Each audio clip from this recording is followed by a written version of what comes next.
How you doing, guys? This is JP Sarri once again coming to you, and now with another book review. And this time I want to review the Deadpool and X-Force Omnibus. Actually, this is technically X-Force Volume 2. The previous X-Force that I already reviewed, and you have seen the video. This is just a follow-up of that. But of course, because of the marketing campaigns, they added the Deadpool. They added some stories of the Deadpool into the mix. Just to make a mashup of it and sell it to the public. But some of the stories already contain other collections, like the Deadpool Beginnings, which I really don't recommend. I actually recommend this over that one. I like the cover. As you can, this is the art of Ian Churchill, and this is the art of Greg Capullo. I'll make this mashup very nice. It says Fabian Nicieza, which is the writer, the main writer of this book, but also there's stories by Mark Waid. You also had Greg Capullo, the great Greg Capullo, Ian Churchill, and Joe Madureira. He was starting during that time. You can see Marvel Omnibus. As you can see, the same list. I love the design, the very now iconic design of this omnibuses. The Merc with a Mouth and the Mutants on a Mission. And of course you see all the covers, a lot of colorful covers from the 90s. And you can see X-Force takes charge of his own destiny. The truth about Cable is revealed, and Deadpool takes his first steps towards solo superstardom. And you can see there's a lot of collecting X-Force 19 to 31, annual number 2, Cable 1 to 8, Deadpool the Circle Chase 1 to 4, Deadpool number 1 to 4, New Warriors 31, Nomad number 20, and all the writers and people. The only thing between this book and the previous X-Force Omnibus, in between there's a few issues that are not included. They're included in actually in the Executioner's Song that I haven't reviewed, but I will review at some point. A different storyline, that a crossover, they're not included there, but then it jumps. You have the X-Force, you have the Executioner's Song, and then of course you have this. Now, taking the dust jacket, you see of course the introduction. Everything changes for Deadpool, X-Force, and Cable. It's an introduction to the thing. There's some art there.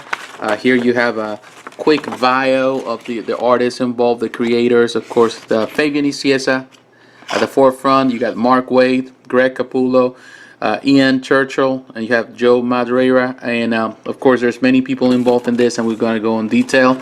I love the in this case the art of these covers. They're more colorful now than they used to be, which is good. Some have the wraparound art. I like this one. It's very classic in its design. I really like it. I really like what Marvel is doing with these books. I love the back. It just gives a little more color to it. That's all it does. While trying to maintain some type of standard. I do like that from Marvel. Definitely, their books are high quality in comparison to many other companies. You pay a premium price, but you really get a good package, in my opinion. For the most part, the book, the binding is a bit tight on this one. It's a little, I think it's glue and all that, and soon there's a soon binding, but but it is a bit tight on the beginning. But that's just there, and then it improves. The intro, and as you can see in this collection, there's a lot of people involved, and we're gonna go in detail about that. I'm not gonna name all of them because it's gonna take forever. But as you can see, all the people involved. There's the content. This is the new actually format that Marvel is doing with the omnibuses. They have this format where they have a quick list in comparison to the older omnibuses. I actually prefer the older version. This actually saves a little bit of pages by doing so. The only thing I'm not keen of this new, it has an introduction, is that older omnibuses, they have an introduction with actually images of previous collections or collections in between. Well, it seems that they have scrapped out. They're not, the new omnibuses are not coming out with that, and that's it's a bit disappointing, because that one gave you a little more visual understanding or knowledge of previous stories. You don't have that anymore, but it is what it is. You just have to kind of find out more. You have to kind of research. It started with the New Warriors, and this story, it has of course because the X-Force are part of it. It's Fabian Nicieza writing for it. And of course the art is by Derek Robertson. It's okay. I'm not gonna say that I like this art. I do like the New Warriors. I did like the New Warriors. I have to review that book at some point, and the new Warriors, the Omnibus. I really like the new Warriors. I was a fan of it back in the when they came out, the late '80s and into the '90s and all that. I think I really enjoy the stories there, and of course this is part of it. The Omnibus is now with Marvel. The paper has gotten thinner, which a lot of people complain about. Makes the books less heavier and probably easier to manage, and the for in this case for better protection of the book itself. So the pages can, when they're too heavy, they can of course come apart after a while, after so much management. I think this makes it easier. And here we go into X-Force, and this is actually the art of Greg Capullo. Also, Fabian Nicieza is the writer. I love Greg Capullo. As you know, Greg, here you boom boom. Greg is such a phenomenal artist, particularly in recent years what he's been doing with Batman. Such fantastic art. But like everyone else, Greg started in comics, end up at Marvel. He was very young, very talented, and you can see that talent here. He's still building his own style. He's still evolving his style, but you can see that potential. And I do like Greg's. He is definitely a product of the 90s and that type of art, but his art is what I like about his art is that it's easier to follow. Look at this Warpath. I love the way he did Warpath. You can see those muscles. You can see the stance. I like his the how lively the images come when Greg does. Of course, he was part of that. Then, of course, he went into to work for Spawn. He did Spawn for many years, and he very iconic art, of course, with Todd McFarlane. And then, of course, he's been doing stuff with DC. But Greg is his art has such life, and you can see it. He's a product of the 90s, but one thing I like is the way he does his panel layouts, which is very well executed. Many 90s artists have a problem that they don't know they're not great storytellers. And he creates a problem where when you follow the art, it's hard to keep up with it because you don't know what's up, what's down, where to go, because all you do is just splashes. He does splashes too, but he is more organized in the way he does it. So it's easier to follow, it's more pleasing to the eye, and easier to understand. I think he is good at it. Is he perfect? I don't think so. He wasn't perfect then, but I think especially in recent years, especially with his Batman collection, he has shown his art. He has mastered that art, and you can see it. So if you want to know more about him, of Greg Capullo, then start with the X-Force stuff, and go into the Spawn stuff, and then of course you can go into Batman. You can see that progress over the years. So I love the art. Of course, as you know, this is 90s stuff. After the guys from the left to create Image Comics, people like Jim Lee, Todd McFarlane, Eric Larson, all of the rest, they left. Of course, they left a big gap in Marvel Comics that it was hard to fill in. So what they did, what they desired, what the decision was, is to bring younger artists into the fray, to bring people and bring the best, and trying to find that balance. And of course, the comics became a little more explosive, a little more mature in tone. There's you can see in the art, in many ways, feel that Marvel was trying to copy the style. It was very competitive. You have Image Comics, of course, you have Marvel Comics, you have DC Comics, so everyone is competing for attention, and it's not easy, so you have to be as explosive as trying to surpass what the other ones are doing. If one has a lot of guns, and you have to create more guns. If one has pouches, the other one has to have more pouches. If one has more explosions, then you have to more explosion. One has more sex appeal, then you have to bring more sex appeal. So all of those things are kind of fighting for control, and it's creating the art to be a bit kind of put in the center stage the art, and the stories were not as good. The stories are all over the place. But it is part of that evolution, and as you can see, Greg Capullo, this very nice image. He is very good with figure, male and female figure. So all of this here, and the big part of with the X-Force, I really like when Greg took over. I think he did good. His art was better than previous art. He's a lot better than Rob Liefeld for sure. I'm not trying to diss Rob Liefeld, but it's just what it is. And you can see here his art, the different characters. You have all these characters. I like that. Of course, and sometimes the even the inkers have a great effect in the way the art is presented. And they have a big say, and actually they are the heroes of unsung heroes. I always love this panel. This panel really shows Greg Capullo at his best. As you can see, he has the sense of mobility, the motion that other artists don't have. A lot of artists, even great artists like Jim Lee, he's more like a pin-up type of artist, like a splash artist, like a cover artist. Greg has a sense of movement, and that's here you can feel it. It's in an angle, you can see this, they're running, you can feel it, they're coming at you. He's good at those things, and you can see that more reflected in things like the Court of Owls and things that he's doing with Batman, has done with Batman. You can see that progress over the years, how he has improved and really mastered that. Over here you can see it, Weapon Prime. All this, these are all this kind of militaristic themes, militaristic tones, guns, and all of that. All of that is good. Sluggo, definitely a lot of guns and pouches everywhere. But yes, all of that, Domino. In the recent movie, I really liked the Deadpool movie. I don't think it was better than the first one. I think it was good. It was a little over the top in comparison to the other one, which was already over the top. I wish they have done more with the X-Force, but it was more like a joke for the X-Force. But I really like Domino there. I really think that it was pretty cool. I think I want to see more from these characters. Hopefully we can see an X-Force. I think they're in talks, and the desire to have an X-Force movie. We'll see if that really pan out and they really give justice to that team, to the X-Force and Cable, which I think I really like in the movie. I think it was pretty good.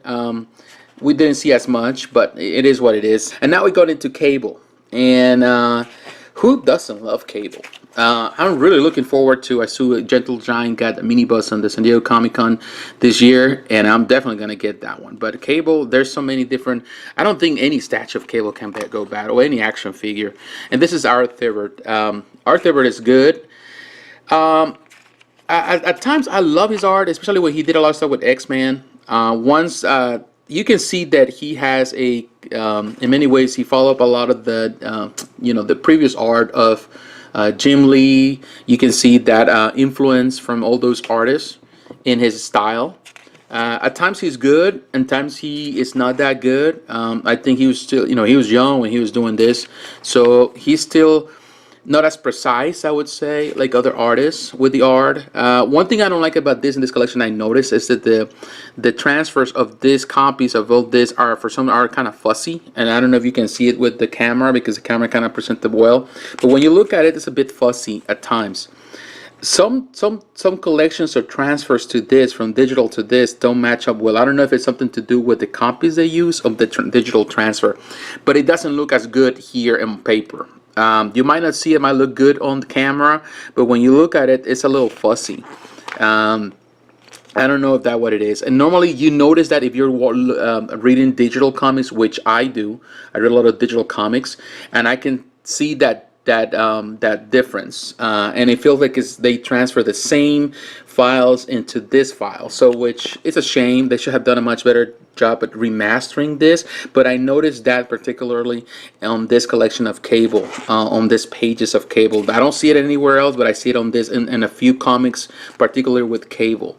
It was a shame. Oh, you can see all those guns. A lot of people, they throw a lot of criticism towards the 90s, but make no mistake, there were great things in the 90s, things that came out that still are impacting today, and characters like Deadpool, characters like Cable, and the X-Force. A lot of this stuff there really impacted the comics and changed comics for good and for bad, of course. For certain things that were improved and other things that were not as much. And as you can see, we continue with Cable. Definitely, there's a lot of statues of Cable, a lot of action figures of Cable. I haven't seen one that I really dislike. I think I like them all. You have seen that I review Cable statues from Bowen. XM has a phenomenal statue. You know, everyone does, and you can see. And we go on. Some of the art is good. As like I said, our Thibert does great things at times. It's not that good, but you know, it's just part of it. And the stories, like I said again, they're so. They take time to get used to them. But here we see another thing: Deadpool, the Circle Chase. That's actually was, if not mistaken, the first Deadpool collection or single run issue, or 4 issues. They all contain here. You can find those also in Deadpool Beginnings, but they're here, and I like it. Kind of give context to the book because the stories are kind of running alongside. This is a Madureira art, and you know what? Madureira is just fantastic. His art is phenomenal. I love the way he portrays Deadpool. I think he gives Deadpool the right balance in his art. You know, Deadpool is not only a serious character, but also is a mockery of other characters. So he gives that balance. You can see that Madureira was very young when he started in comics. At Marvel Comics, he was just an assistant, an intern. He was 16 years old when he started there. And rapidly he became an artist. You know, rapidly he was given opportunities because he was very talented, and he was given something that it was necessary by the time. Because as you can see, we've seen before, most of the art that you see during that time, it was copy and paste of other artists. So there was a lot of it. There was no real definition of one that was among the rest that was different. And I think Madureira brought something new and fresh. He had the 90s vibe, but he also introduced a lot of more cartoony style, a lot of manga style into his art, which was very refreshing in a time that everything seemed to be just the same style, the same type of drawing, the same type of stroke with the pencils is the same. You know, he does that, and you can see that. He's still young, but I do see the cartoony style, but it's very mature. It's cartoony, but it's not dull. It's just definitely has a vibe that is, it works well with, especially characters like in this case, like Deadpool. And I really like this. The Circle Chase is very good. The story is fun. Deadpool during that time was not the same Deadpool that you see nowadays. Deadpool was different in his character. The way his comedy was not like you see today. A lot of people, like I pointed that out before, have always praised Rob Liefeld as the creator of Deadpool, which, you know, he created the character. I'm not gonna deny it, but he did not give Deadpool the feel, the sense of who he was. You know, the sense of who Deadpool is really something that you have to appreciate, and you have to take Nicieza for what he did. Nicieza was the one that actually gave Deadpool the name, the one that gave Deadpool his trait, his morality, his character, all of that. It was him, not Rob Liefeld. Although Rob Liefeld, you know, I appreciate what he has done. He likes to take credit for a lot of things that he didn't do, but you know, that's from another story. That's from another time. But it was Nicieza that gave him that. And during this for initial stories, you can see that where everything is heading towards that. Deadpool is not a maniac. It's not crazy. He's just funny at times. He has his own personal agenda of things. His morality is a little twisted. He has this, when I'm reading the books, he has this accent. Technically, even you can read the accent. It's funny. There's really like a Jersey accent. I don't know, like a Boston accent. Definitely has this character, his attitude. He's brooding. He is not taking any prisoners. He's just not playing everyone's game. He has always his own personal agenda, like I said before. So definitely I can see that in the stories. Then of course Joe Kelly came after this, which I recommend that omnibus. And then here of course this is changing. This is no longer the previous was Capullo. This is now Matt Broome. I do like Matt Broome. At times he is good, at times he is not that good, particularly here. He's young as well. And of course, he is still has some balance. I would say the art. Sometimes what I don't see some artists when sometimes the art, one panel looks great and the next panel doesn't look that great. That really shows still that there is a certain sense of insecurity in the art, and that you haven't mastered certain things in certain styles. And some artists do that, particularly when they're young. Some artists still do it after so many years. Artists like and which is sad because you have to improve your art, and it's all about a practice and getting more. Knowledgeable with what you do. At the same time, I feel that Matt was trying to kind of impress, trying to copy and impress, and in trying to copy the art of others, I feel that he was not really doing well. But of course, as he progressed throughout the stories and his art, he started getting a little better. I'm not gonna say that it was better than the rest. And this is someone else. I don't know. I don't think it's Matt, but there's someone else. It's okay. This is the part, what I like in this book is when I see Greg Capullo's art and when I see the stories from Deadpool. I feel that those are the highlights. The rest of the X-Force stories are okay. The same thing as Fabian Nicieza, then Mark Waid takes over into some of the stories later on and some of the issues at the end. Also, Mark Waid is a good writer. I'm not going to say that he is the best writer. Some people like him, some people hate him. I love this very 90s image, very cool here, and but it's just part. Everyone has to start somewhere, and I know that this artist, many of them started there. I like this pinups. The pinup right here, you have of course Domino. She looks very, very cool and menacing. I love this, very cool. And there's more here and there. We go back to X-Force. Greg Capullo was still doing some of the covers, but the art is Broome. It's Matt Broome. Of course, Fabian Nicieza being the writer, still writing. Fabian Nicieza is such a force in Marvel. He was such a force. He almost wrote for every team in the Marvel universe. Definitely, during the 90s, during the 80s, and the mid 80s and 90s, he was such a force for Marvel Comics. One of those writers that really is not as appreciated nowadays. You always see the praises for Jim Lee, Todd McFarlane, and all the artists and all that, but sometimes you hardly see the praise for those writers of that time. Yes, the art was okay, but they were just fulfilling the quota. They were just doing what they were asked to do. And they were doing it, and sometimes they were doing not only one story, they were doing multiple stories. And they were filling the world for so many different comic book series, and that's something that is hard to tell. And many of them nowadays, you can see, you can go to pages on Facebook, for example. You just go to Jim Lee page, or you can go to Jim Lee's Instagram account, and he has millions of followers. Even Rob Liefeld has millions of followers. People like them, people love them, they follow them. But then you go to the page of people like Fabian Nicieza. He doesn't have that many followers. He doesn't have many people that follow him, which is really sad, because to me, they are as a big part of the stories as the pencilers themselves. I don't consider the pencilers what really moved the stories. Yes, the art was incredible during that time, and it really moved a lot of things that happened then. But I don't think it was actually them that carry the stories. And this is Nomad, and there's a lot of filling stories here as well. A lot of art. It's okay. It's just kind of follow through the process, so you have all the things. I like that the collections include all of that, even the things that are not as good. Arcade, all of those things. And this is still Matt Broome. Matt Broome is now in there, and Fabian is still writing. I really actually like the way he looks there, Arcade in that panel. So, and here actually see Matt just kind of improving, actually getting better, a little better into the art. He's more settled, he's more comfortable. He's still considered really, I guess, our penciler. Here you have Tony Daniel, who has done a lot of other things, a lot of work for many other art, especially with DC. But he has done a lot of things also with other companies, which I have some of his art. Some I love, some I'm okay with.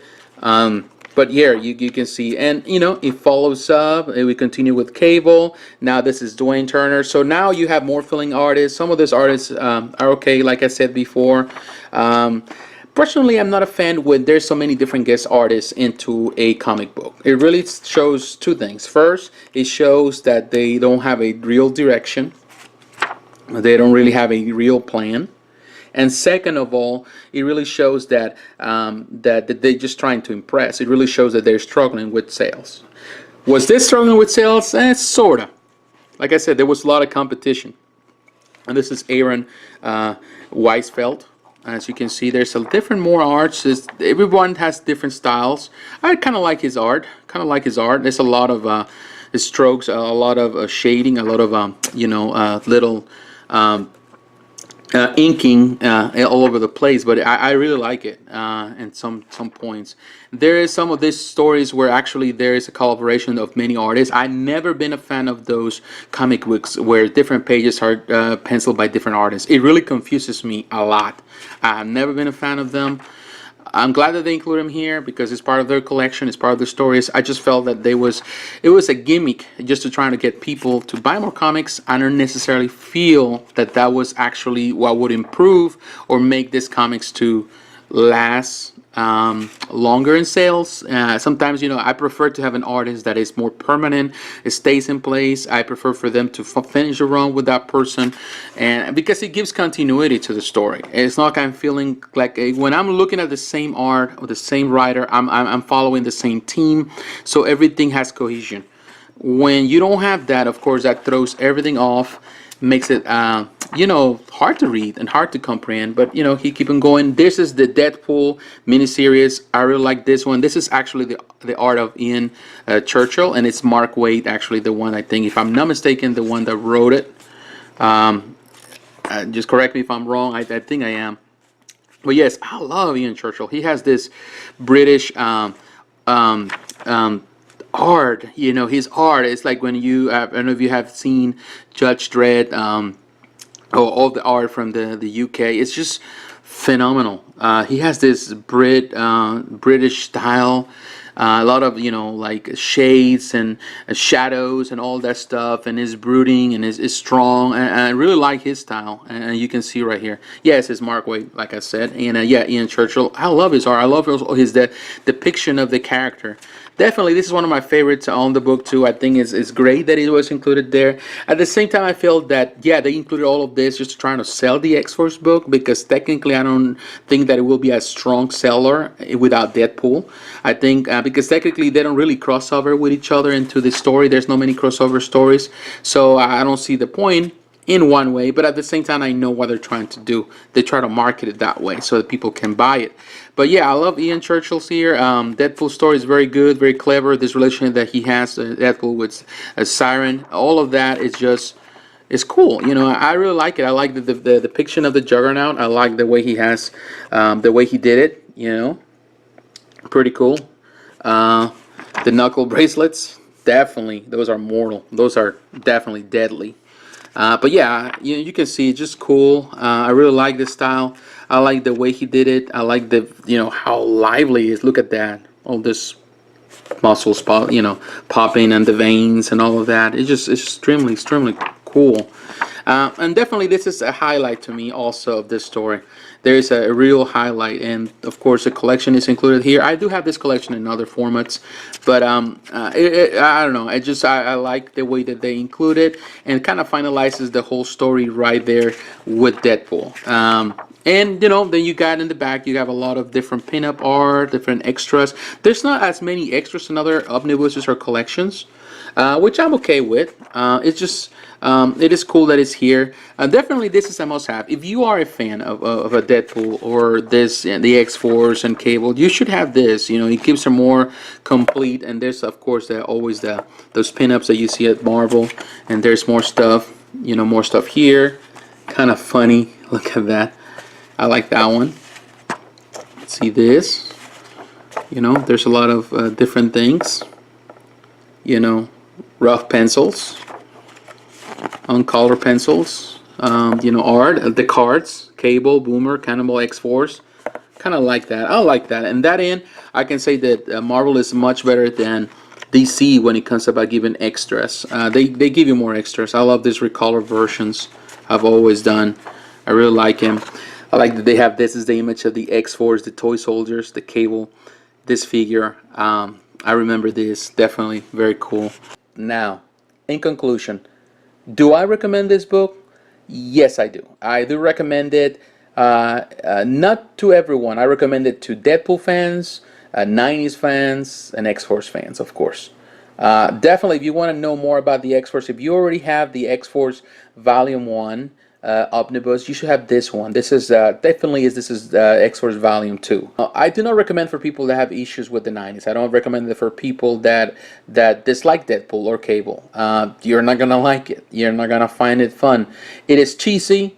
The stories are not deep enough, I would say. They're not as many other stories, so you're more story driven. You're not gonna find much here. Now, if you're like the art, you're art driven, then of course this is gonna be something to consider. It's not the best art of the 90s, but it's definitely has some of that energy of the 90s, and it has some of the best artists that came out from the 90s, like, you know, Capullo and Madureira. I think he has that.